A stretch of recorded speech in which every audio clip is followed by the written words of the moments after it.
કાત્યાયની. કાત્યાયની એ એવું સ્વરૂપ છે કે જે ચેતનાના આર્ષ દ્રષ્ટા પાસાથી જન્મ લેતી હોય છે. કાત્યાયનીનો અર્થ છે દ્રષ્ટા.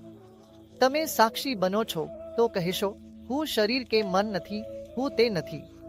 તમે અંદર ઊંડા જાઓ તો દ્રષ્ટા બની જાઓ છો. અને જો આપણે એક દ્રષ્ટા તરીકે જોઈએ છીએ તો ચેતનાના આંતરદ્રષ્ટા સ્વરૂપથી એક દિવ્યતમ ઉર્જા અને એક શક્તિનો ઉદ્ભવ થાય છે.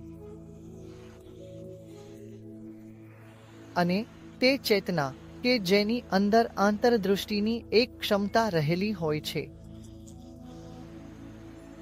તમે આપણા બાળકોની આંતરદ્રષ્ટિ જોઈ છે ને? તે આંખો બંધ કરીને તે કરે છે. આ સ્વરૂપ કાત્યાયની છે. ઇન્દ્રિયોથી પરે જોવું, તર્કથી પરે જાણવું. તે શક્તિ સ્ત્રોત માં કાત્યાયની સ્વરૂપ છે.